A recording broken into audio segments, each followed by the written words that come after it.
which is going to be the biggest cancer in this society.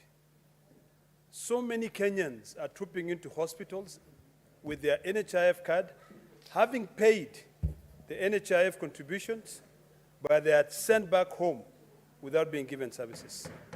Mr. Speaker, as of June last year, NHIF owed hospitals, both private and public hospitals, about 10 billion shillings. More than, out of the 20 billion shillings, of the 20 billion shillings, 11.1 billion shillings was released by Treasury to pay the NHIF so that they can further pay the capitations or refund the capitation to the hospitals. Mr. Speaker, 4 days ago, the Cabinet Secretary of Health stated that the National Treasury had released an additional 1 billion shillings to be able to pay these hospitals. We all know that this House and the National Assembly passed a new SHIF Fund Act, which essentially means that we are now winding up the services of NHIF. Yesterday, Mr. Speaker, when we were doing our oversight in Nairobi County, the hospital, Mbagathi Hospital, the CEO lamented and complained heavily that they are now being crippled down by NHIF because NHIF is not paying this hospital.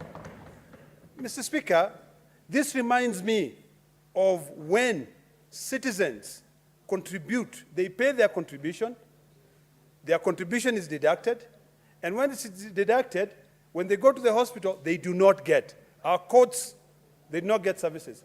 Our courts have already spoken on this matter. In fact, last year, there was a citizen who the court ruled that he should be refunded all his NHIF contribution. Mr. Speaker, this is a very serious matter. Very, very serious matter. We are now going to face one of the biggest crises in this country.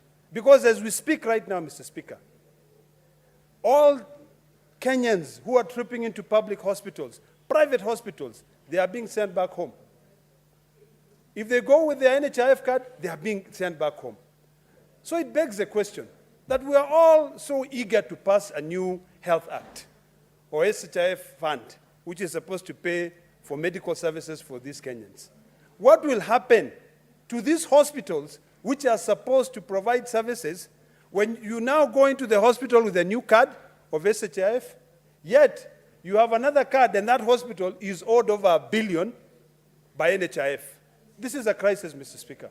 I know, Mr. Speaker, you brought this statement as a statement, but this is one of those things where we say we should convert it into an inquiry.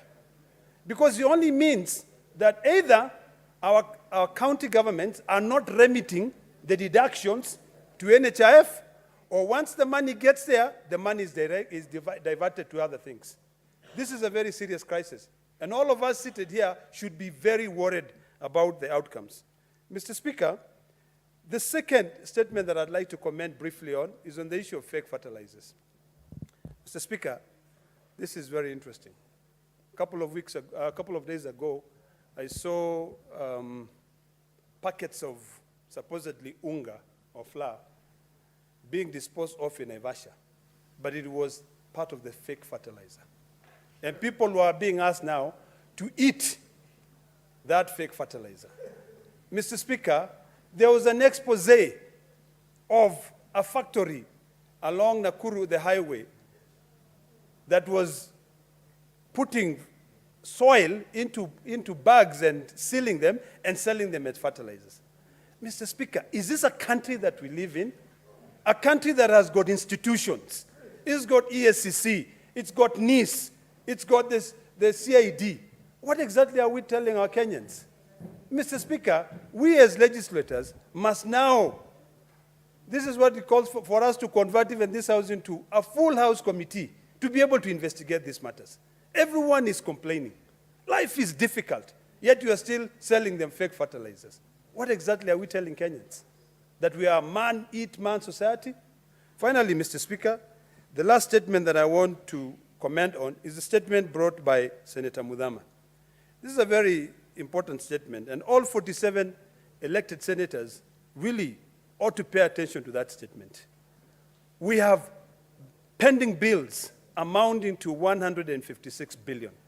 These pending bills, which are over 156 billion, did not start yesterday. Some of them date back to 2013. The most important thing and the committee should do is, number one, is to call for the registry to provide CR12 of every single company doing business with counties. You'll find that in a county like mine of Narok, you know, one family owns all the businesses. Mr. Speaker, is that really wise? So we're accumulating all these pending bills. You know, once a contractor has completed their work, the controller of budget is requested to remit money, but once the money gets into the county government, it is diverted to pay for other services not rendered.